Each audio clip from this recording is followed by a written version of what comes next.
Félix Vega, bienvenido. Estamos aquí en La Noche Americana. Vamos a hablar con Félix acerca del cómic Thor y la Mujer Águila, recién publicado por Planeta Cómic aquí en España. Estamos en esta videollamada, tú estás en Chile, nosotros aquí en España, en Madrid. Y bueno, lo primero, lo más importante, ¿qué tal estás? ¿Cómo te encuentras? Primero, pido disculpas porque vengo saliendo de una gripe. Acá estamos con un invierno inclemente. Y así que, si toso, por favor, me disculpan. Y agradecerte luego el interés. Encantado yo de charlar con ustedes. Bueno, para empezar, se han publicado aquí también Juan Buscamares y Duam, y se habla, se suelen vender las tres como una especie de trilogía, de tríptico sobre mujeres chamánicas y un poco esta visión de reconocimiento de la América precolombina y un poco de esto de poner de preponderar estas influencias y esta cultura previa. No sé si tú también lo percibes así, si tú concebiste estas historias como una especie de unidad temática o simplemente cada proyecto nació de una manera y han confluido en temáticas, pero no había una intencionalidad. La verdad es que no, del comienzo no hubo una intencionalidad. Yo empecé a Juan Buscamares, que es la primera, la trabajé como una tetralogía. Y por ahí se publicó, mira, el año 1996. Después en la primera edición en Chile y luego en España y Francia. Se publicó en muchos sitios, incluso en Heavy Metal en Estados Unidos. En el año 97, 1997, ya tiene sus buenos años. Y claro, lo pensé como tetralogía y cerrarla, y luego más adelante hice lo de Duam, y cuando estaban en el proyecto de Thor y la Mujer Águila, caí en la cuenta de que, a ver, pero esto está como conectado, ¿no? Y era inconsciente, no lo planifiqué, y me di cuenta, lo conversé con mi editor, y me dijo, sí, pero sí, es cierto, es una trilogía, pero un tríptico, no sé, y relacionado con justamente el mundo precolombino, los choques de civilizaciones, las conquistas, choques de cosmovisiones, ¿no? Y como por ejemplo en Thor, obviamente se produce el choque entre los vikingos y los nativos norteamericanos, iroqueses, más o menos por la zona donde llegaron, Terranova, Canadá. Y hay un choque brutal, como suelen ser lamentablemente los choques civilizatorios. Pero también hay un choque entre los propios los vikingos cristianos y los vikingos paganos o no, a ver, con su mitología nórdica, milenaria. Y luego está el choque entre humanos y dioses también, ¿no? El mundo digamos, de Midgard y el mundo de Asgard y esas cosas. Entonces, esos choques son como, se van repitiendo en escalas diferentes, pero a la vez van generando mestizajes, ¿no? Mezclas, ¿ah? Y termina todo, no es spoiler, ¿no? Sino que, pero termina todo mezclándose cristianos con paganos, nativos con vikingos, e incluso humanos con dioses. Y eso es... la intención un poco me di cuenta de que en estos tres libros, además de ser cartas de amor a la América precolombina, por decirlo de alguna manera, también son cartas de amor al mestizaje, ¿no? A la fusión y a la otredad, ¿no? Una especie como de reivindicar el encuentro con los otros, ¿no? Que es una cosa que lamentablemente a través de la historia ha derramado mucha sangre, pero creo que finalmente genera enriquecimiento, ¿no? Entre las diferentes culturas. Y va un poco de eso los tres. Y ya centrados en este, aunque también un poco por extensión a las otras dos, hablando de esto que comentas del choque violento entre unos y otros y la reivindicación de ese mestizaje, aquí se ve claramente en el sentido de que cuando los personajes buscan esa confrontación, cuando buscan ese conflicto con el otro, son castigados. Es decir, que aquí lo que se premia realmente, quien sale victorioso es quien va a favor de ese mestizaje, va a favor de ese diálogo con los demás. Claro, es que bueno, es una licencia que me permite la ucronía. Quizás la historia, si uno la revisa minuciosamente, no es tan así, aunque hay excepciones. Mestizajes han habido siempre. O sea, estamos mezclados con los Neandertal, como comentábamos. Casi todos, ¿no? Salvo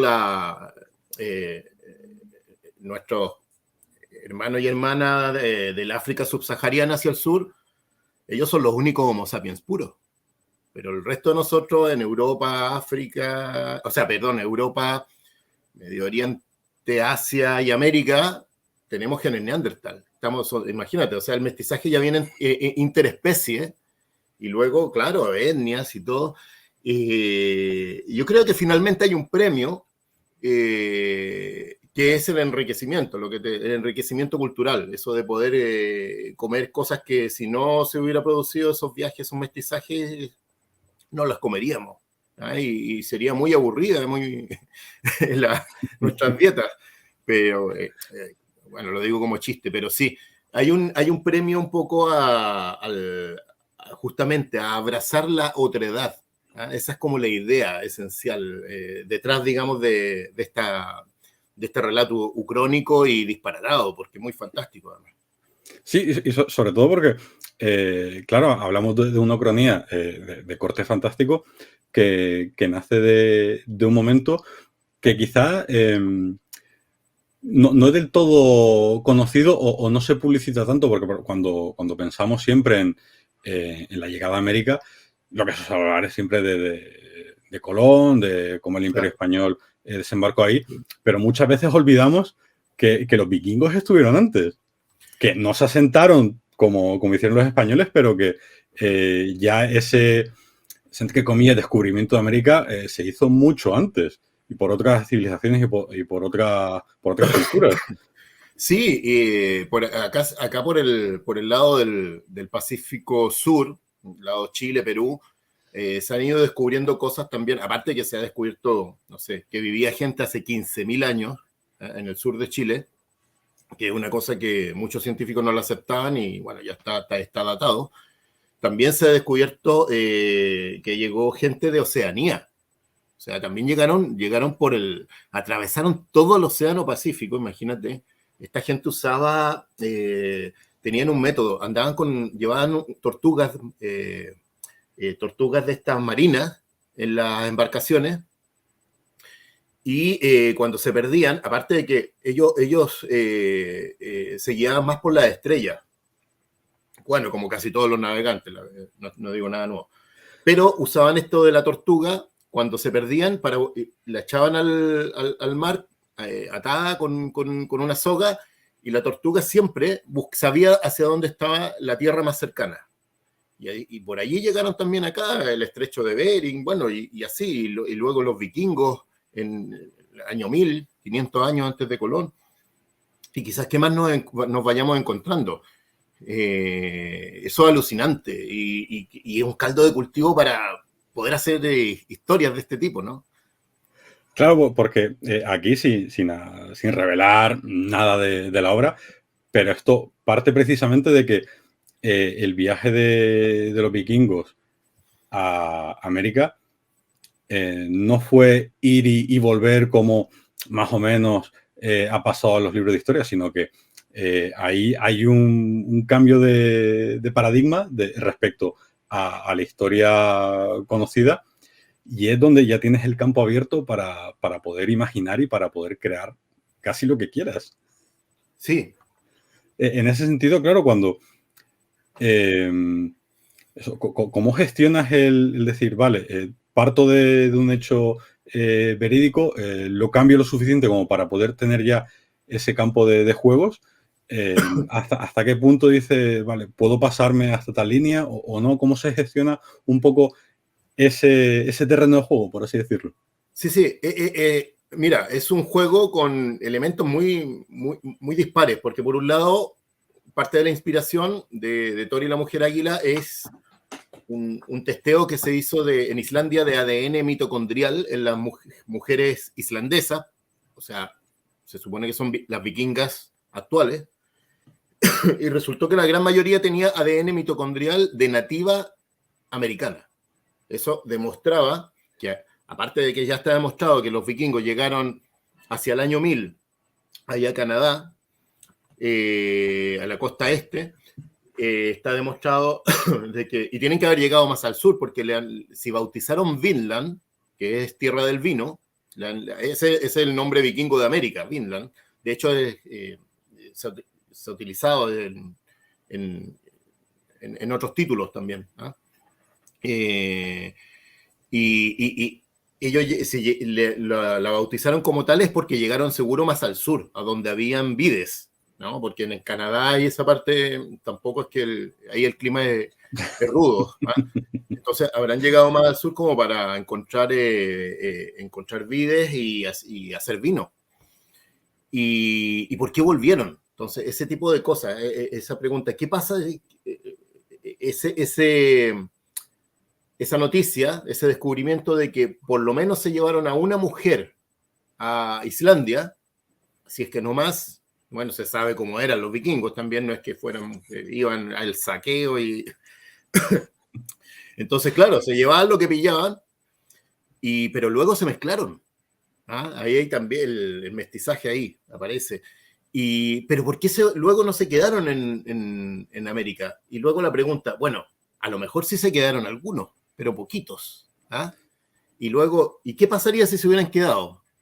¿Y qué hubiera, y ahí, bueno, surge una ucronía. A partir de eso, ese dato científico, esa pregunta, ese enigma de por qué no se quedaron y qué habría pasado en la historia, luego qué habría pasado con los otros pueblos que vivían en América, y pasa el tiempo y pasan 500 años, y luego qué hubiera pasado si se encuentran luego con los exploradores españoles. Ese tipo de cosas, claro, te abre posibilidades alucinantes de explorar y de generar alternativas a la historia, que es lo lindo de las ucronías. Y encima, con el añadido de que metes a las deidades nórdicas, a los dioses tipo Odín, Thor, Claro. Loki, como personajes de la propia obra, que un poco lo que son los relatos clásicos, los griegos que jugaban mucho también con hacer esos relatos con los dioses, semidioses. Aquí juegas también un poco a mezclarlo todo. Sí, no, esta es una cazuela llena de elementos quizá aparentemente dispares, pero es que también van los choques, estos mestizajes y choques civilizatorios.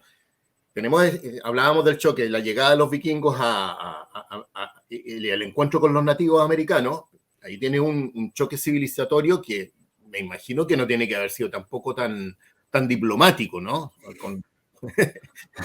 Como suelen ser lamentablemente los choques civilizatorios y las conquistas y las incursiones, invasiones, etc. Pero luego había un choque entre dos como visiones dentro de los propios vikingos. Habían vikingos paganos, pero el cristianismo estaba adentrándose, entonces unos iban con el martillo de Thor en el cuello y otros iban con la cruz, y de pronto también tenían sus rencillas. Entonces se produce ahí un choque dentro de ellos. Y luego el gran choque es entre humanos y dioses. Y claro, como tú comentas, aparece además de Thor, aparece Odín, aparece Loki, aparece que todo el mundo conoce como Hela, pero que es Hel, bueno, yo intenté ser más riguroso a la mitología nórdica original, pero claro, se conoce más que nada por el universo del Thor de Marvel, estos personajes. Pero yo intenté ser más riguroso y darle una vuelta igual. O sea, que de pronto los dioses buenos no son tan buenos aquí y los dioses malos no son tan malos. Y te encariñas con los malos. Ese darle vuelta y ese también juego, hay un juego de que tiembla Asgard por culpa de una mujer indígena norteamericana.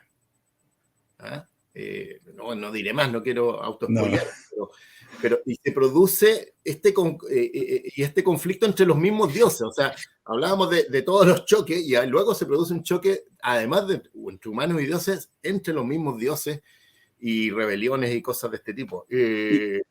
Y claro, da para mucho porque es la naturaleza humana que va a diferentes escalas y en diferentes culturas y en diferentes épocas. Pero quería representar a los dioses desde otra óptica. Me refiero visualmente. Intenté darles una patina diferente a la que se conoce en los cómics, en las películas y en los relatos clásicos.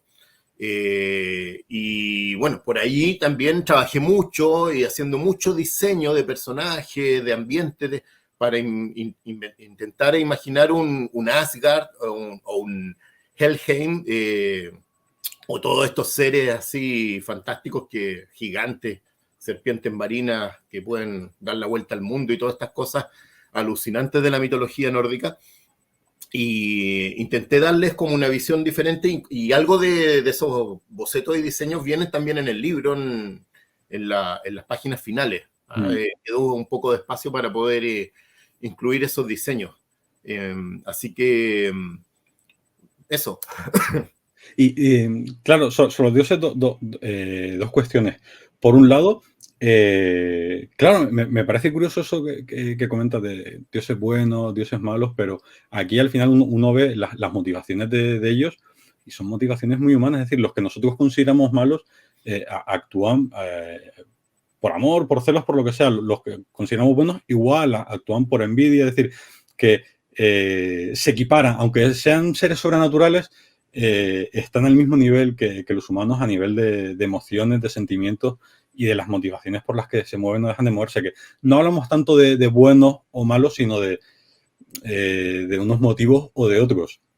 Y luego acerca de ese apartado visual, claro, me parece muy interesante. Pienso, por ejemplo, en esa serpiente del fin del mundo o Surtur. ¿Cómo fue esa búsqueda de esos diseños de personajes que al final no dejan de ser personajes imaginarios, con lo que tienes cierto espacio, cierto margen para poder trabajar con ellos, pero al mismo tiempo tampoco puedes irte con cada diseño muy por las ramas porque tienen que mantener también cierta coherencia incluso interna entre ellos? Sí, eso es lo entretenido del politeísmo, que tiene casi todos los panteones de dioses politeístas te da para mucha pasión humana, ¿no? Son dioses, pero al final terminan siendo muy, muy humanos en sus pasiones. Que el problema del monoteísmo, que luego es muy aburrido, porque hay tipos muy buenos y tipos muy malos, y se acabó. ya está. Ahora, bueno, para lo que me preguntaba, para el diseño de los personajes, mira, intenté ser riguroso al relato, a la mitología, muy respetuoso intento aquí ser respetuoso de ambas mitologías, tanto de la nativa americana como de la nórdica.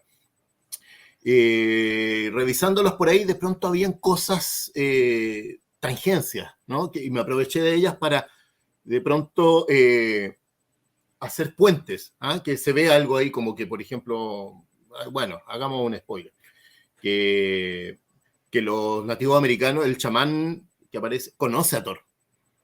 Una cosa que los vikingos quedan alucinados, o sea, pero ¿qué pasa aquí? Así como, ya. Es nuestro Dios. Era un pringao y conversa con Thor, cosas de ese tipo, así de locas. Pero claro, tenía que yo respetar igual, no podía irme por las ramas. Entonces, intenté irme por las ramas en la parte visual, como por ejemplo, revisando toda la iconografía de Thor, desde la clásica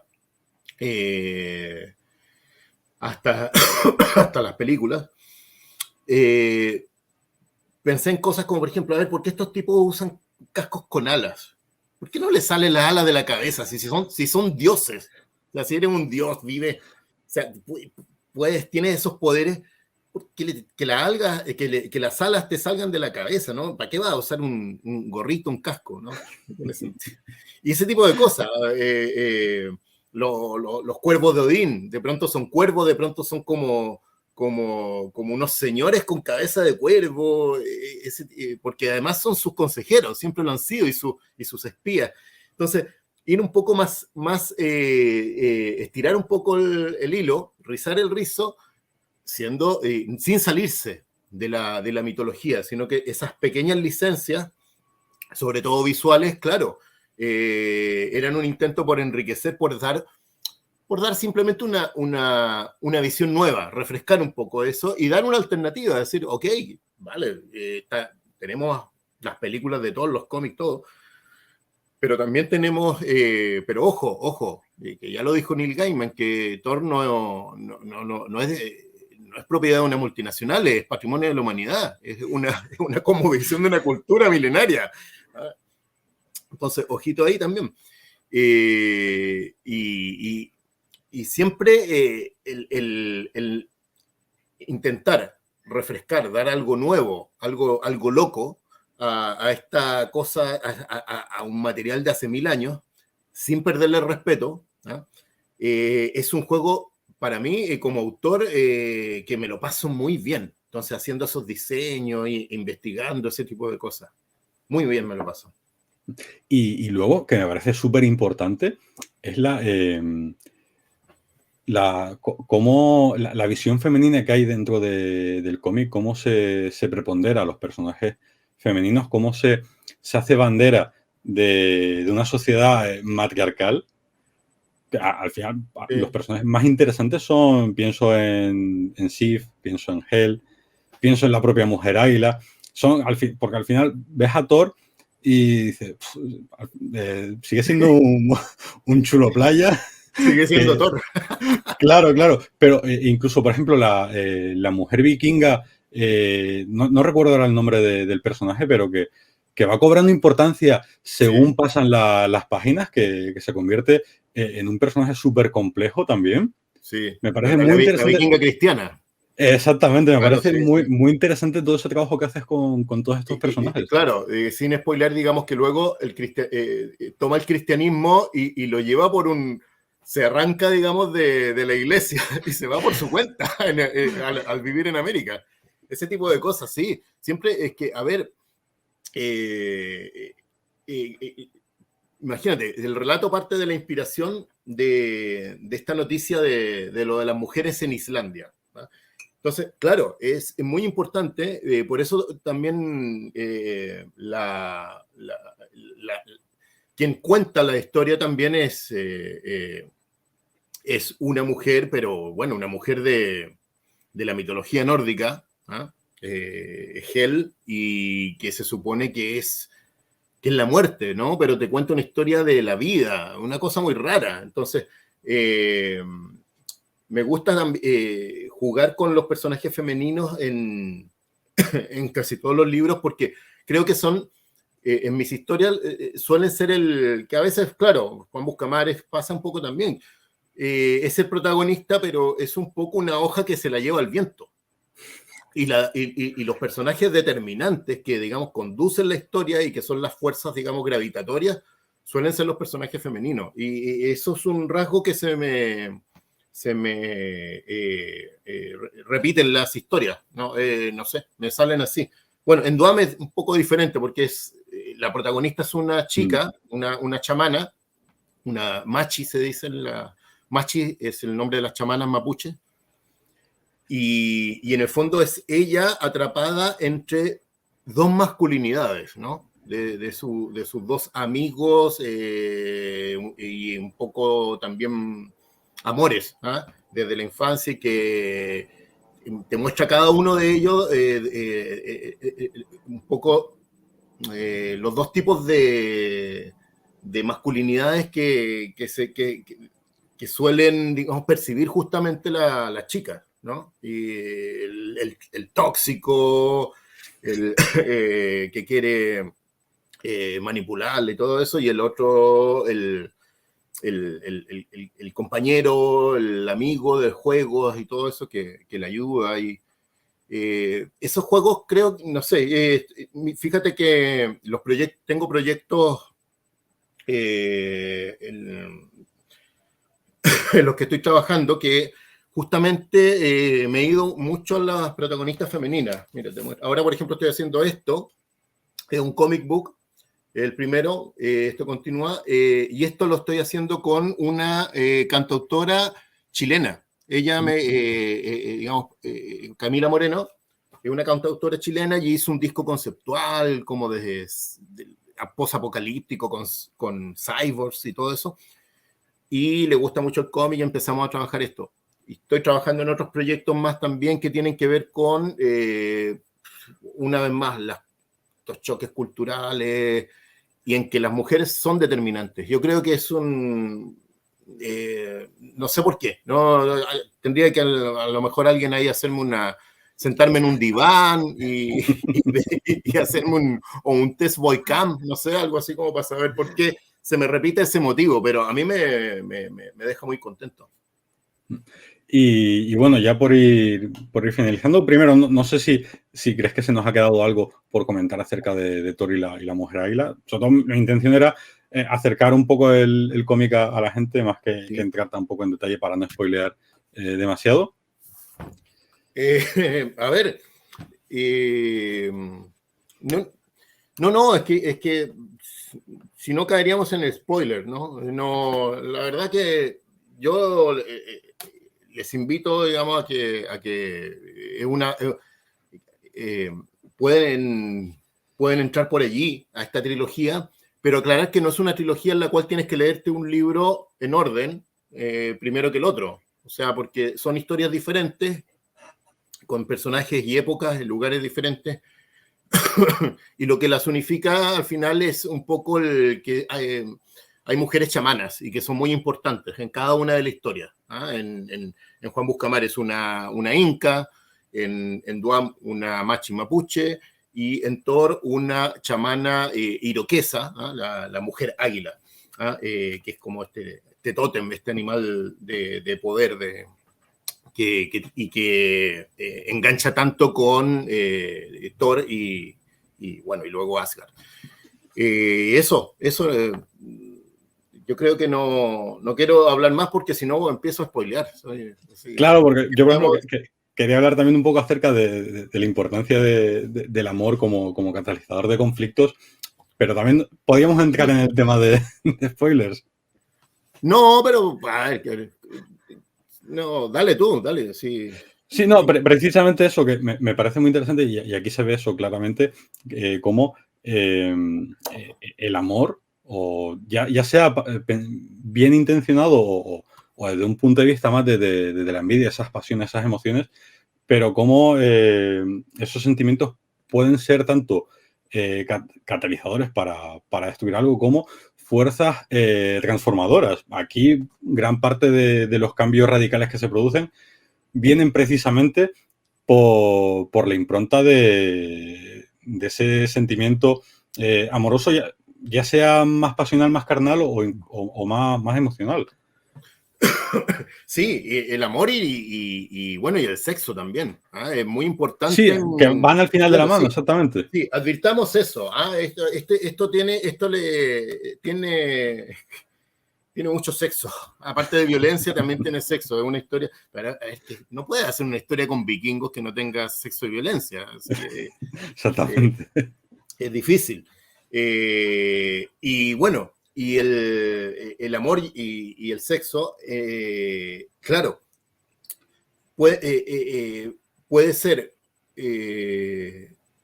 un arma o una ofrenda. Depende de cómo la uses, depende de tus intenciones, depende de tu rollo y tus buenas o malas intenciones, y depende de si al otro, la otra, la ves como un igual o la ves como una propiedad. Entonces eso es tanto en el amor como el sexo. Vemos acá cómo de pronto, a ver, los vikingos se vuelven vikingos y tratan ahí de aprovecharse de esta chica y, y bueno, y ahí vemos cómo en el fondo es parte, ellos la ven como parte del saqueo, o sea, una vez más propiedad, ¿ah? El tema de la... Hay un tema con el amor y con el sexo que pareciera que hay mucha gente que cree que porque te casas o firmas algo por allí o qué sé yo, pasas a ser o alguien pasa a ser propiedad privada de otro. Y eso es algo un poco atávico. Bueno, se plantea porque, de manera chocante, obviamente, porque son situaciones muy, muy crudas y violentas, pero está también justamente esas pulsiones,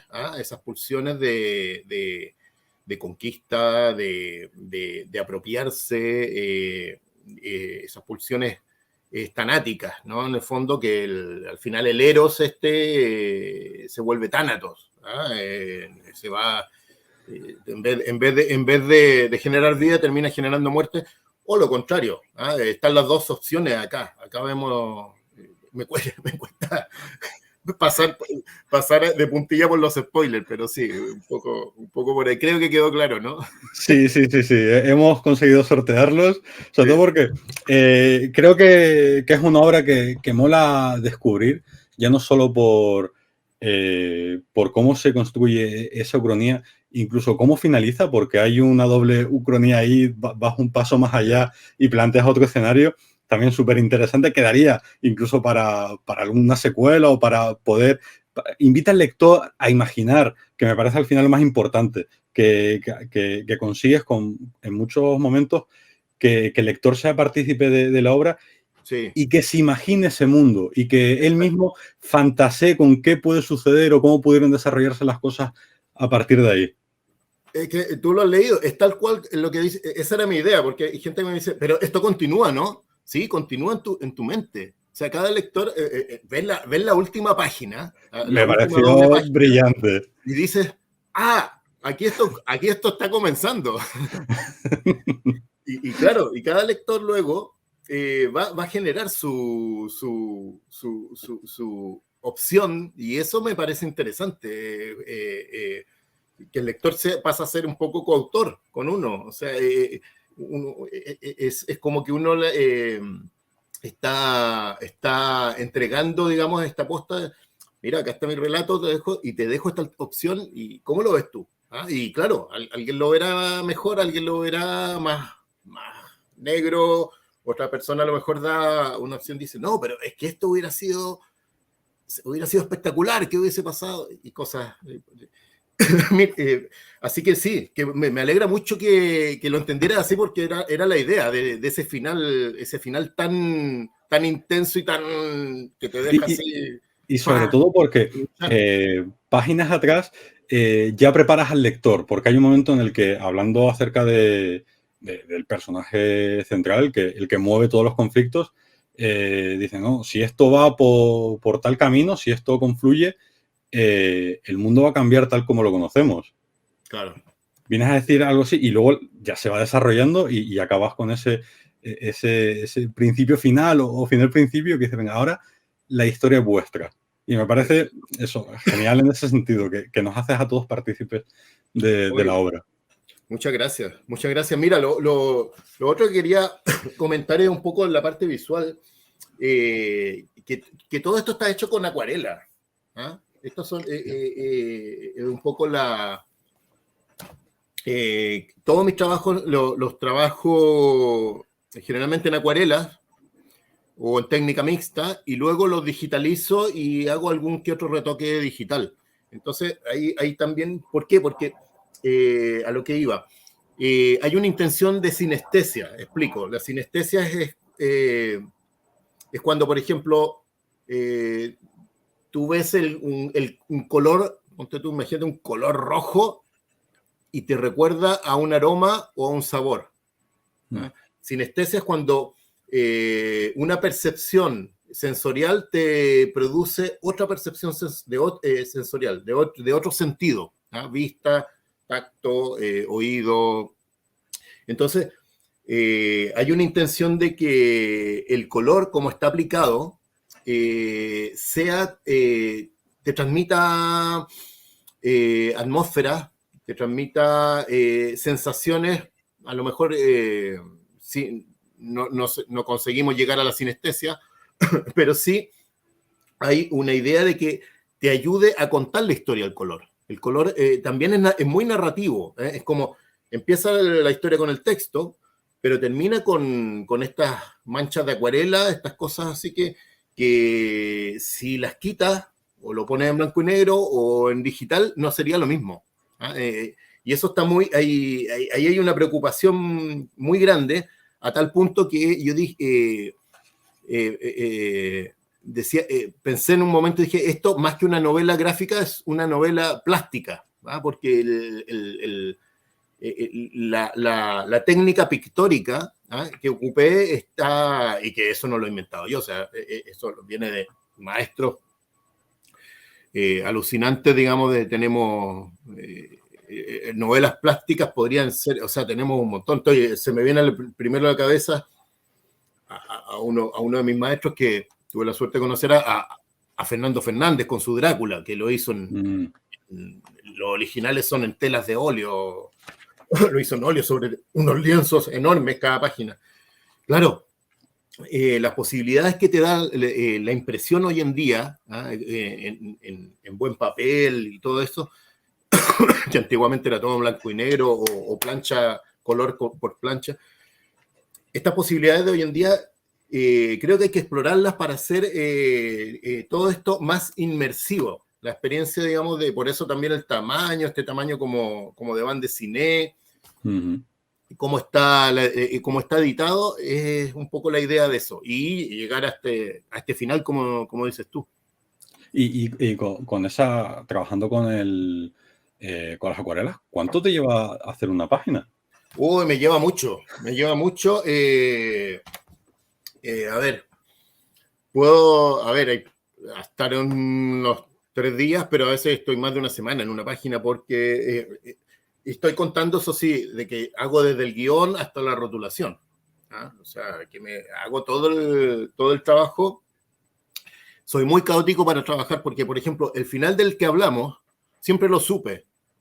Entonces, yo partí dije, voy a desarrollar una historia para que termine así. Que termine de esta manera.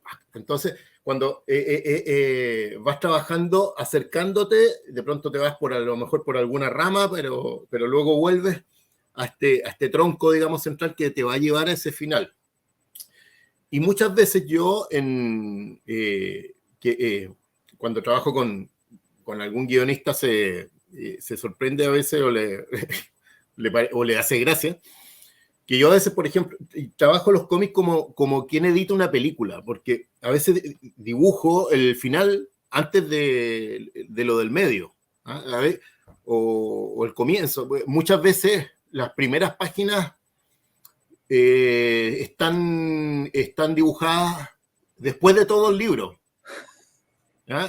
porque voy cambiando, a veces digo cambio, esto quedaría mejor acá, que es la posibilidad además que tenemos hoy en día. Lo que voy al punto ese de que también mi trabajo, las herramientas, la tecnología nos permite hacer eso, el digitalizar todo, pero también el hecho de que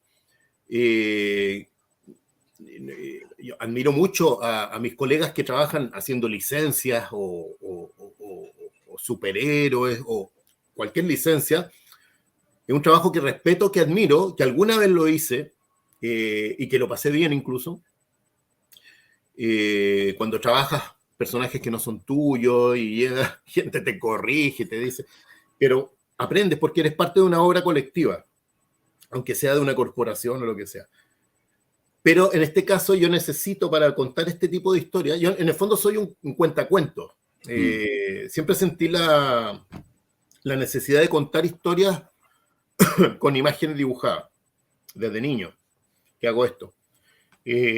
Bueno, mi padre era dibujante de historietas, entonces también hay un tema ahí por osmosis, como se diría, ¿eh? O incluso ADN.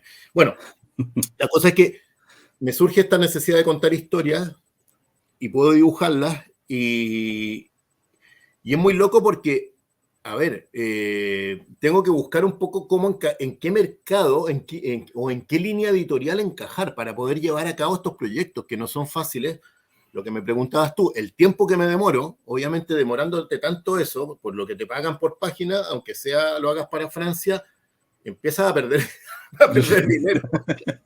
Entonces, me embarco un poco como, es un poco quijotesco, esto de lanzarse ahí y demorarse tanto y trabajar de manera tan desordenada que los editores a veces se asustan cuando le dicen, mira, así termina. Pero ¿de dónde está el comienzo? Me dicen, al final te lo paso. Claro, te descoloca, pero es una manera que he ido desarrollando como autor durante muchos años. Te hablaba del Juan Buscamares de los años 90. Yo empecé fines de los 80 a trabajar en esto. Entonces son muchos, muchos años y uno se pone como, en mi caso, me volví como una rara avis, ¿no? Haciendo un cómic que como que bebe un poco, es heredero de este cómic de los 80, de autor, pero que tiene elementos de la novela gráfica moderna, también en algunas cosas y en algunos tropos incluso. Y cuesta, aparte de demorarme, aparte de que no es rentable demorarse tanto en hacer esas páginas con miles de cosas y colores, y que estás ahí día y día. Luego también la estrategia editorial tienes que hacer un malabarismo, ¿no? Esto de publicarlo en diferentes países, todo para poder sostenerlo. Uno como autor, digamos, vivir de esto, que es otro milagro, ¿no? O sea, yo poder vivir de estos libros. Claro, lo que hago poquitos porque me demoro mucho y... Vas un poco contracorriente. Sí, a contracorriente, un poco excéntrico tal vez, no sé, un poco como de otra época también, pero con elementos digitales igual y qué sé yo. Una cosa rara, pero que a mí me tiene muy feliz y tengo un montón de historias más, o sea, tengo otra trilogía en la cabeza, no me la puedo sacar, aparte de lo que te contaba que estoy haciendo con Camila, de pronto hago cosas, mira, te voy a mostrar, aquí justo lo tengo acá, he hecho cosas raras, como por ejemplo esto fue una ópera rock de un grupo que se llama Ayreon, de rock progresivo, y era como el cómic de la ópera rock. Una cosa así como gótica, y tenía que dibujar a los cantantes, que eran, no sé, estaban, no sé, Dee Snider, un montón de cantantes de épica, de otros grupos, y tenía que hacerlo igual y en estos mundos fantásticos, ese tipo de cosas, trabajar es muy loco, me he vuelto como, he trabajado ya, llevo dos cómics trabajados con músicos, con Arjen Lukensen, el de Ayreon, como guionista, que él es muy friki también, él le gusta mucho todo esto.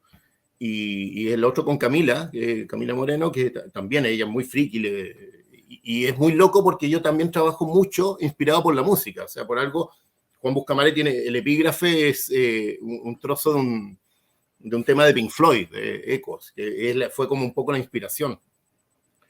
Entonces, me siento como te decía, una rara avis, pero estoy muy feliz con esto y tengo muchos proyectos y claro, luego tengo que ver cómo los vamos sosteniendo, porque estamos en un momento también en que, claro, tienes que... el cómic está en crisis siempre en todas partes. Sí. En España, en Francia, en Chile, de donde vaya. Ir sorteando todos estos problemas y que se aparecen más, te fijas, qué sé yo. Después con la inteligencia artificial vamos a ver qué pasa ahora, todo eso. Esa es otra. Entonces, pero bueno, estoy en eso y muy contento y seguir haciendo cosas. Te iba a comentar también lo de, que no se me olvide, que va a salir ahora otro cómic mío en España. A eso quería ir ya para finalizar. Me lo has comentado antes de que entráramos aquí en la entrevista, que publicas aquí en septiembre Sí. Los fantasmas de Pinochet. Exacto, es este. Me han dicho de Planeta Comics España, me han dicho que este ya se publicó en Chile. De hecho, se publicó en Chile y mira, y también se publicó en Brasil. Esta es la portada de Brasil.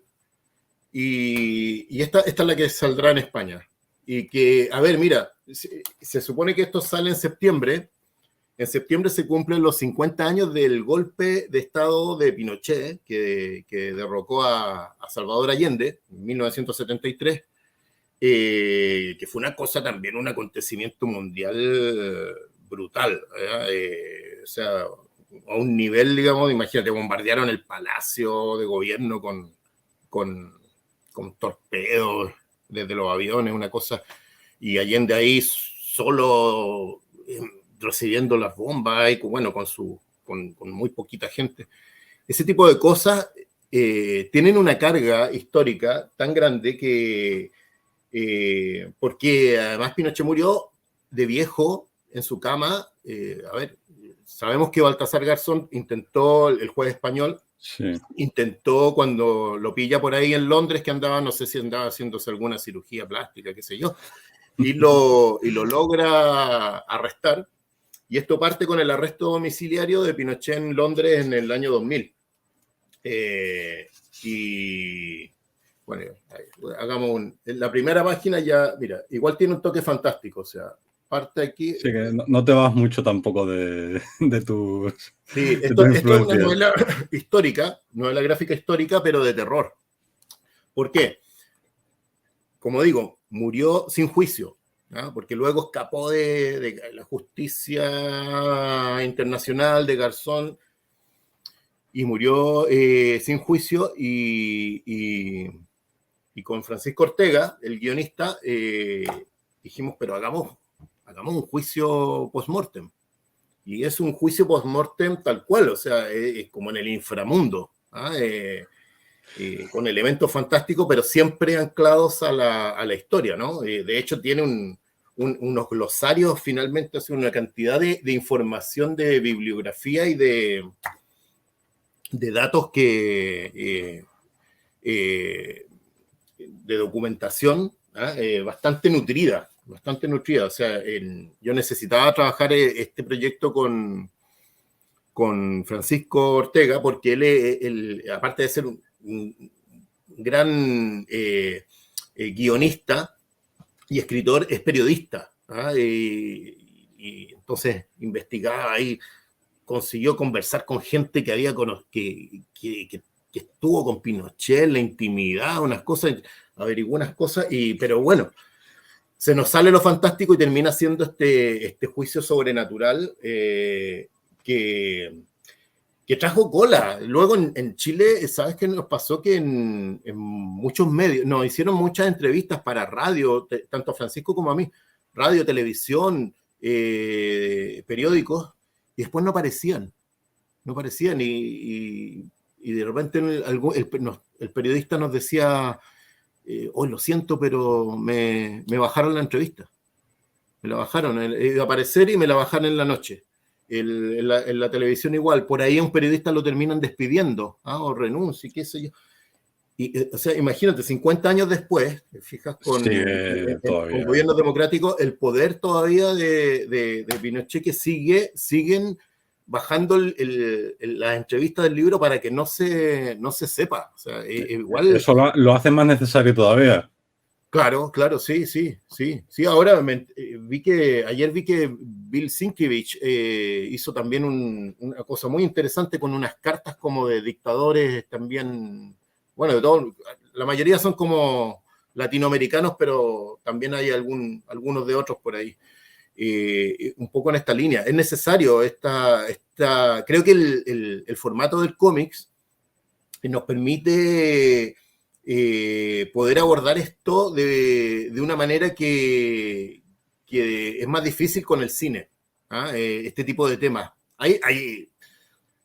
Cada tanto salen cosas extraordinarias, como yo recomiendo una película argentina que se llama, creo que 1985, algo así, cuando enjuician a los militares del proceso en Argentina. Con Ricardo Darín. Con Ricardo Darín, esa película. Bueno, mucha gente luego, esa película salió después del libro y muchos decían, oye, pero este libro es como que hubiera pasado eso en Chile, que no pasó, lamentablemente en Argentina sí, afortunadamente, y que nos toca también. O sea, imagínate, hay maestros, colegas como Oesterheld, desaparecidos por estas dictaduras que luego estaban conectadas también, entre todas. Ahí hablamos de todo eso, de todas las conexiones que hay con acá, con Inglaterra, sí, pero un trabajo muy, muy diferente a lo que estábamos hablando, lo de Thor, porque es muy riguroso en el sentido periodístico e histórico, pero sin perder el que tanto a Francisco como a mí nos gusta el fantástico. Eso no lo podemos abandonar. Lo siento, pero... Ya como anotación final, porque tampoco quiero enredarnos, y me gustaría hablar contigo en septiembre acerca del cómic cuando lo pueda leer. Yo encantado. Aquí. Sí. Porque estuve hace unos meses, se estrenó en España 1976. Ah, sí, sí. Y claro, la subimos en YouTube y entre los comentarios había mucho comentario a favor de la peli, hablando muy bien de Aline, del trabajo de la directora y de la prota, pero luego había también mucha gente llanamente echando mierda acerca de eso, que si son falsedades, que si solo se cuenta una parte de la historia, que si tal. Claro. Y me pareció también algo que sigue pasando también en España. En todo el mundo. O sea, mira cómo está Italia, ¿no? A ver, es un fenómeno mundial. Lo que pasa es que, mira, Humberto Eco, cuando aparecieron las redes sociales, como que algo dijo. Oye, esto, como dijo, no le pasen esto a los idiotas, porque, bueno, la cosa es que al final, mientras, qué sé yo, la izquierda o el posmodernismo sigue en las calles pidiendo cosas como se hacía en el siglo XX, ¿no? Hace 100 años. Claro, la ultraderecha va haciendo fake news y metiendo bots y todo tipo de cosas, y bueno, y también tienen una influencia en los medios que les ayuda, y esto, claro, lo ves. Piensa que lo comentamos antes de hablar.